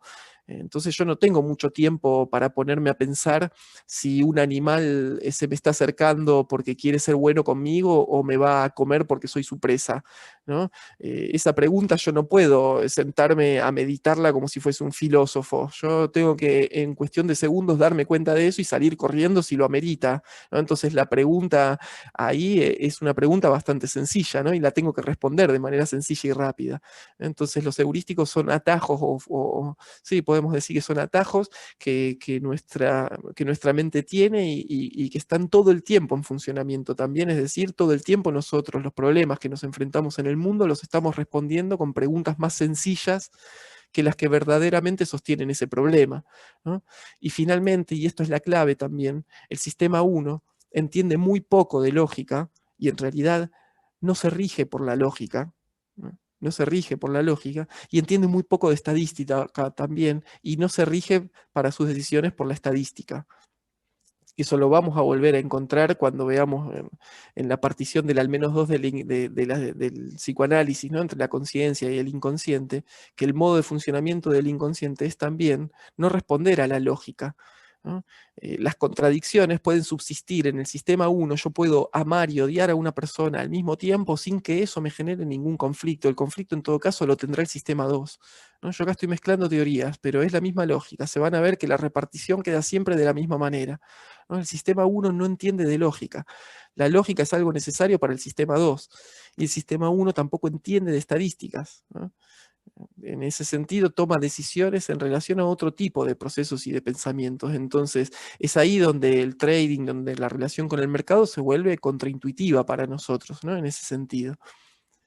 El sistema 2 tiene también una velocidad natural, ya lo decíamos, ¿no? Es más lento. Y al mismo tiempo, cuando nuestra mente no hace nada en particular, algo de energía, algún tipo de energía se está consumiendo, ¿no? En pensamientos aleatorios y en observar lo que está sucediendo a nuestro alrededor, ¿no? Ese es el modo de funcionamiento de baja energía que decíamos del sistema 2. Una excesiva preocupación por hacer bien una tarea a veces puede perjudicarla. Eso también lo charlábamos en algún momento en el grupo de Telegram, ¿no? Si nosotros estamos demasiado comprometidos con una tarea, hace un ratito también lo decíamos, si nosotros estamos demasiado comprometidos en la atención en determinada tarea, nuestra memoria se va a llenar todo el tiempo con los estímulos que esa tarea me dé, ¿no? Y ahí al mismo tiempo se me van a empezar a desencadenar ideas ansiosas e inútiles, dice Kahneman, porque justamente el momento de la decisión era otro, ¿no? Si volvemos a la partición entre analista y operador, el momento de la decisión de dónde están los targets, el momento de la decisión de dónde están los stop, es el momento de la decisión que toma el analista. Luego el operador tiene que seguir ese plan, porque en donde yo me muevo del plan, volvemos a lo que decía Ale hace un ratito, ¿no? Los medios se generan ahí, ¿no? En donde yo me quedo sin plan y entonces en donde yo ya no tengo una práctica que me diga qué es lo que puede pasar, ¿no? La conclusión, nos dice Kahneman, es simple. El autocontrol requiere atención y esfuerzo. Y es ahí, entonces, vuelvo a insistir, en donde nunca nadie nos va a llevar a nosotros, ¿no? Sistema 2, a variar nuestros comportamientos más que nosotros mismos y venciendo una gran resistencia, ¿no? Por eso es que uno puede decir todo el tiempo, bueno, me voy a sentar a hacer determinada tarea, ¿no? A leer, y no le cuesta nada si realmente no tiene ganas de eso, distraerse y demás. Y el autocontrol, ¿no? Es una cuestión que requiere entonces un montón de esfuerzo, y un montón de esfuerzo que muchas veces nuestro sistema 2 no está dispuesto a hacer porque no tiene los recursos necesarios.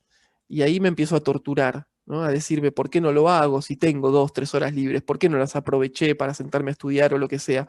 Bueno, ahí entra que sepas sacar bien la matemática de lo que venís haciendo con tu vida, con tu día, ¿no? Pues si vos venís después de haber hecho un montón de tareas en tu casa, después de haber salido de tu casa a hacer un montón de tareas en el trabajo y llegás totalmente cansado, ¿no? Después de haber estado todo el tiempo con la atención puesta en determinadas tareas, ejecutando tareas complejas, tomando decisiones, haciendo razonamientos. Bueno, cuando llega esa hora en donde vos desde la razón decís, bueno, listo, está todo listo, tengo un par de horas por delante, bueno, el sistema 2 ya quiere sentarse un rato y descansar y dejar que el sistema 1, ¿no?, pueda andar libremente, entretenerse con sus cosas, ¿no?, con sus gustos y demás, que ya también vamos a ir a ver qué es lo que quiere el sistema 1, porque quiere cosas, ¿no? Y ahí es donde tenemos que empezar también a entender que todo el tiempo esto se trata de una negociación, ¿no? Esa negociación entre el sistema 1 y el sistema 2, que es recursiva, que no comienza ni termina en ningún lugar, que está puesta en funcionamiento constantemente, ¿no? Y que constantemente el sistema 1 entonces está ejecutando sobre el sistema 2 impresiones y demás, y el sistema 2 todo el tiempo tiene que estar atrapando esas impresiones, esas sensaciones, esas emociones y contarme una historia más o menos coherente del mundo, ¿no? Porque ahí volvemos a eso, al sistema 1 no le importa la lógica, pero el sistema 2 está obsesionado con eso. Todo tiene que tener un sentido, todo tiene que terminar de buena manera, ¿no? Ahí se me vienen a la mente algunas de las leyes de la Gestalt, ¿no? La ley de cierre.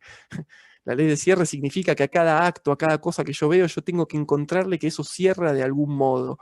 Por eso la música, ¿no? Tiene sus cierres también, ¿no? Y cuando en la música algo queda en tensión y no está finalizado, ¿no? No está resuelto, eso a mí me deja una sensación horrible. Del mismo modo que cuando una oración no termina como uno la estaba esperando. Un chiste que lo traigo porque alguno de mis amigos que están acá presentes hace muy poco me lo hizo en un grupo. Escribió una frase que decía, la gente tiende a ponerse muy nerviosa cuando una frase no termina como uno salchicha, ¿no? Y ven que ahí hay algo que queda mal, ¿no? Como uno esperaría, sería, bueno, uno pone una palabra que no va y eso genera un montón de emociones. Sistema 1, ¿no? Funcionando y el sistema 2 enloqueciendo por eso. Ven entonces que ahí se trata, entre esos dos sistemas, de un conflicto o de una negociación, en definitiva, ¿no? A ver quién impone finalmente la operación sobre el mundo. El sistema 1 en su manera intuitiva o el sistema 2 diciendo no, autocontrol, qué sé yo, demorá, espera un poco, vamos a hacerlo de otra manera. Y acá viene tal vez uno de los conceptos más importantes, me parece a mí, más importantes de la teoría de Kahneman, ¿no? De la psicología cognitiva, que es el concepto de nudging, que es una traducción un poco difícil, sería algo así como empujoncito, ¿no? O también una traducción posible es como el codazo, ¿no? El codazo que uno le da a un amigo o a alguien, como dale, dale, animate a hacer tal cosa, ¿no? Sería algo así porque lo que nos dimos cuenta, ¿no? Después de un montón de experimentos, después de un montón de experiencias, es que al sistema 1 es mucho mejor hacerlo funcionar con la oferta que con la demanda, ¿no? Es mucho mejor hacerlo funcional ofreciéndole cosas, moviéndolo de manera amena hacia algunos lugares, generándole las ganas de ir por determinados caminos, que obligándolo o queriendo obligarlo a determinadas cosas. Imagínense que es como si ustedes quisieran mover agua, ¿no? Haciéndola o empujándola con la mano. Bueno, no van a poder, ¿no? Eso es lo que les va a pasar con el sistema 1 si lo quieren empujar. Van a atravesarlo, ¿no? O sea, va a fluir hacia donde quiere, ¿no? Entonces ahí viene este concepto de nudging, de empujoncito, de codazo, es decir, de encauzar la cosa. La pregunta que se hace Kahneman, ¿no? Que nos hacíamos en realidad en todas las disciplinas de la psicología es, bueno, ¿no? Si la gente sabe que está haciendo algo mal y que eso le hace daño, ¿por qué lo sigue haciendo? ¿Por qué no cambió ya su comportamiento? ¿Por qué no está haciendo lo que debiera hacer para que la cosa marche mejor? Digamos, ¿no? Entonces, y bueno, porque eso es difícil, porque no sabe hacerlo, porque no puede hacerlo. Ahí lo que hay que hacer es ver cómo podemos cambiar algo en su contexto, no obligarlo. Obligada las cosas salen más o menos cuando salen, ¿no? En lugar de obligarlo, lo mejor es ver cómo podemos hacer como si fuese para cambiar el cauce de un río, ¿no?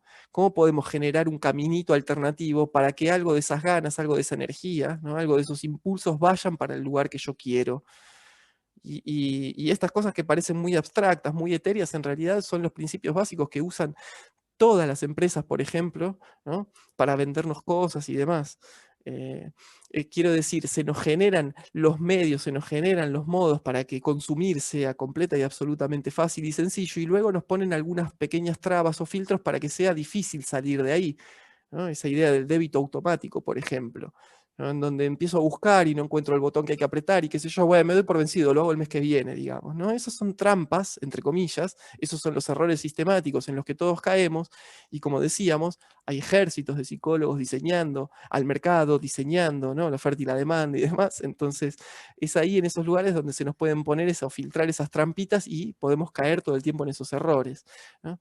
Kahneman tiene una exposición muy linda que ustedes la pueden encontrar en YouTube, en donde él dice, bueno, una idea que a ustedes se les tiene que grabar en la cabeza es make it easy, ¿no? ¿Cómo hago para cambiar mis comportamientos? ¿Cómo hago para cambiar algo que yo sé que tengo que cambiarlo, pero que no puedo cambiar? Bueno, hacéselo fácil, ¿no? Andá por el lado de ofrecer la cosa que se necesita, ¿no? De cambiar algo en el contexto para que quién sos vos, eso que sos vos decida ir hacia ese lugar, más que obligarte, que decir, ¿no? Poner esas leyes de el lunes empiezo tal cosa, a tal hora me pongo a hacer tal otra, digamos, ¿no? Eh, ¿Cómo hago para comer más fruta? Porque yo sé que eso me va a hacer bien y bueno, tenés que poner un jarrón con frutas arriba de la mesa. Digamos, ¿no? Eso no tiene que estar escondido en el último cajón de la heladera porque ya te va a dar fiaca ir a buscarlo. ¿Se entiende? Esa sería un poco la lógica. Luego está en nosotros ver cómo hacemos para llevar todo eso a lo que nos pasa en nuestra relación con el mercado, porque no todos cometemos los mismos errores y porque no todos los errores se cometen por los mismos motivos, ¿no?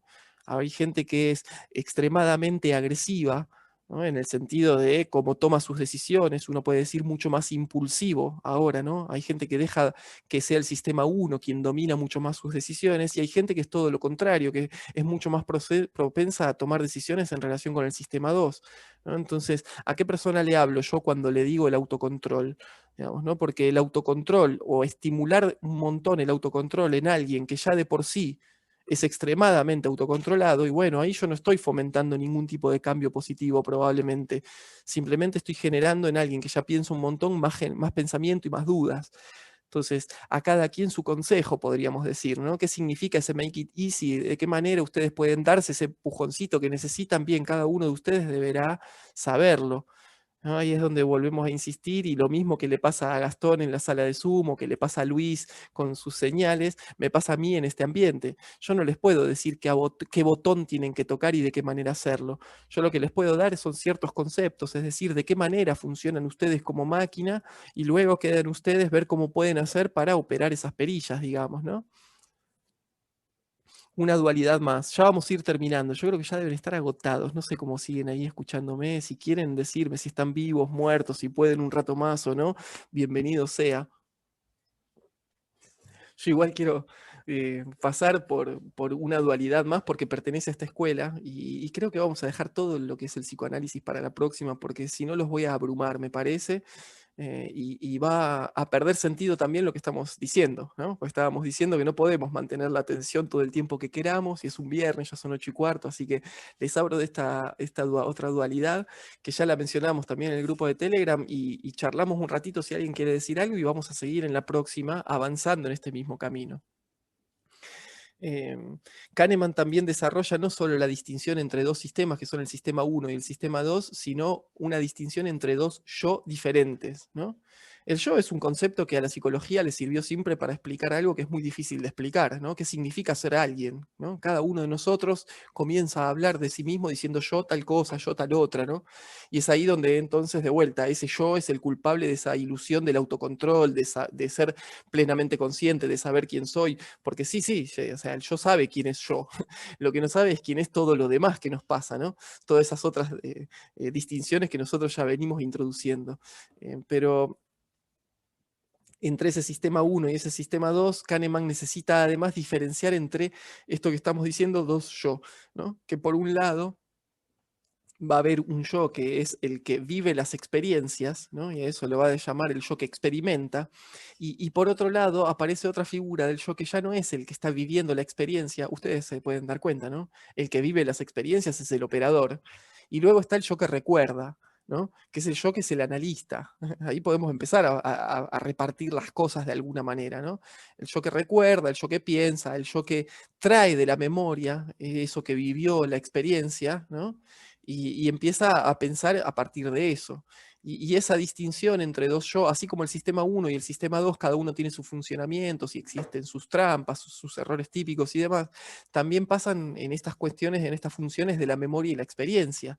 Son dos momentos totalmente diferentes, lo decíamos, el momento del operar y el momento del analizar, el momento de experimentar y el momento de recordar sobre esa experiencia, repensarla y ver hacia dónde la llevo, ¿no? Entonces, eh, Kahneman nos presenta cómo cada uno de esos yo lo podemos entender a partir de una pregunta.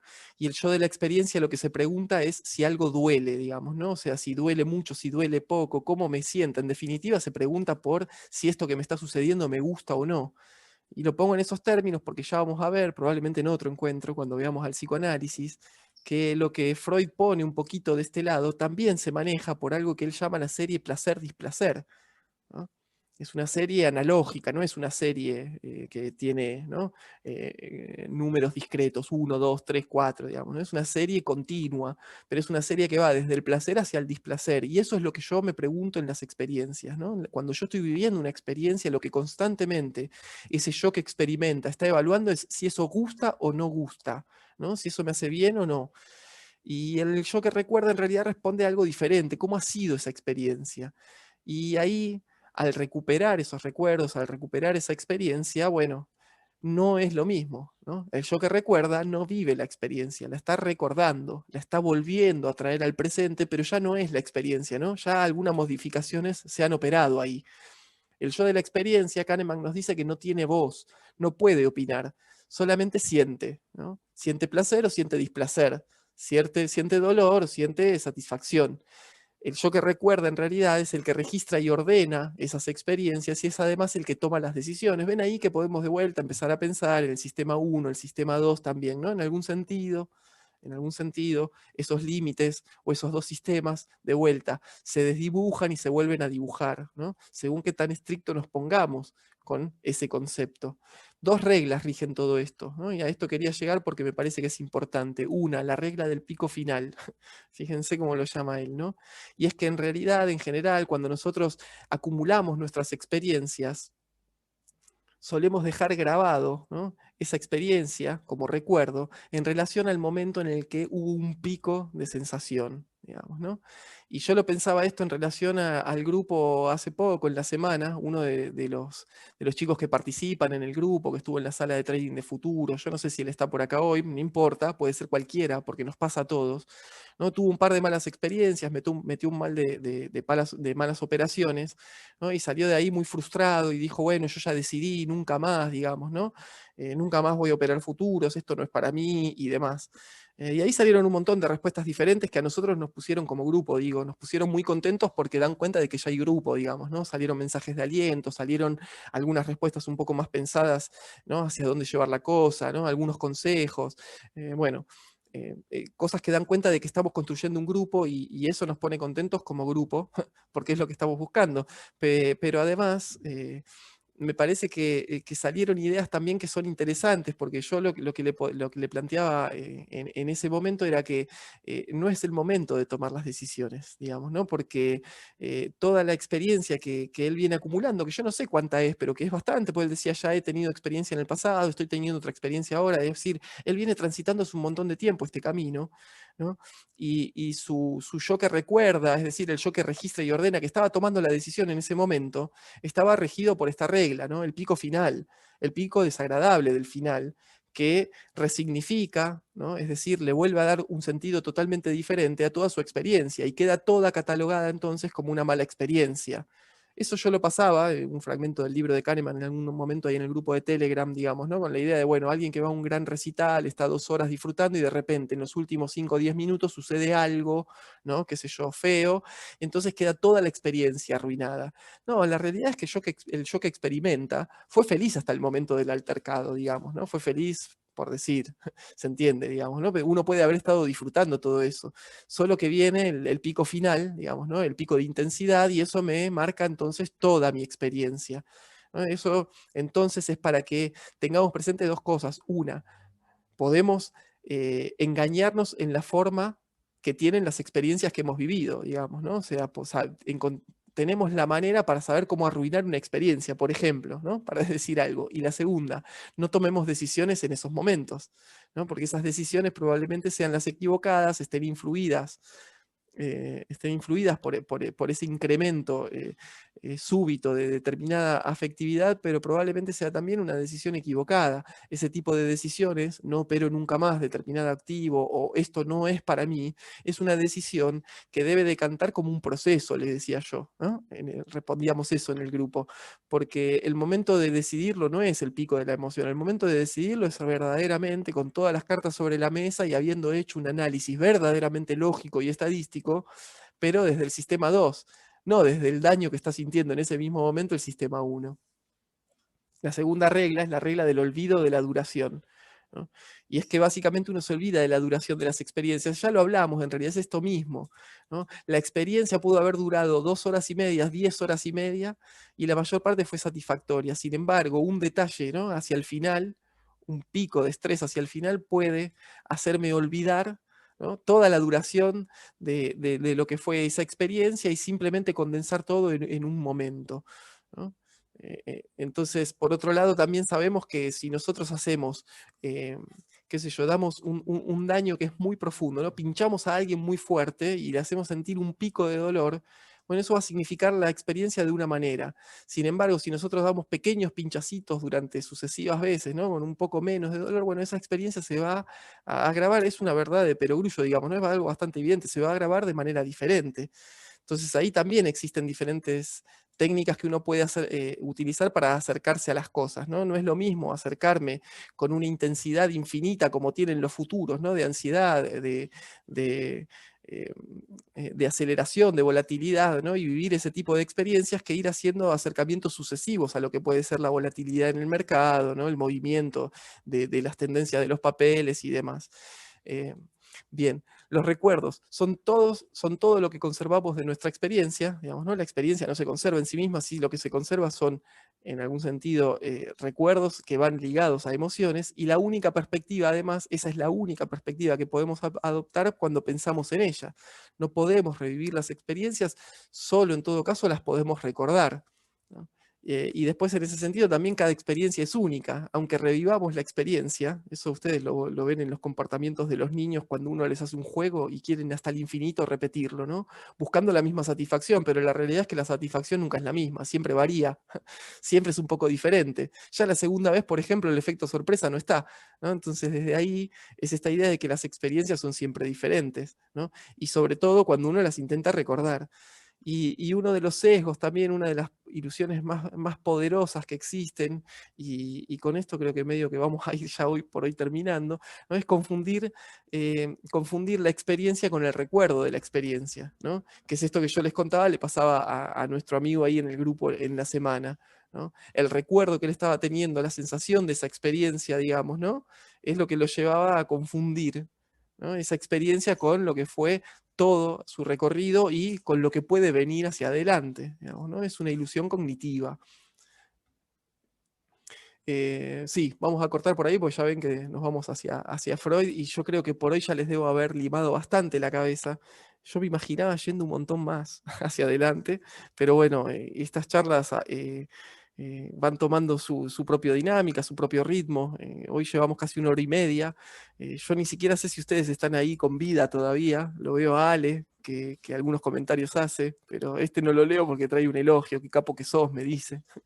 Eh, Ale, gracias, gracias por estar, les agradezco a todos. Yo abriría un minuto los micrófonos por si alguien quiere decir algo, también lo pueden escribir, pero les quería así transmitir un poco todas estas ideas, y vuelvo a insistir en esto. Yo tenía pensado hablar mucho más hoy y tengo mucho más para transmitirles, así que vamos a poner una fecha muy pronto seguramente para un nuevo encuentro, una nueva charla, y además para que este video no quede hecho un bodrio de 2 horas y media, ¿no? Porque después esos videos ya son un choclo infinito. Acá Juan dice, Daniel dice, estamos vivos y pensantes, muchas gracias. No, gracias a ustedes por participar. Yo no sé si tienen alguna pregunta, si quieren decir algo, si tienen algún punto que necesiten que se aclare o demás, dejamos un ratito para eso. Yo mientras me voy a tomar un vaso de agua. Vamos a encender un ratito la cámara de vuelta, así nos vemos para el cierre, y podemos incluso dejar de compartir la pantalla ahora en un ratito.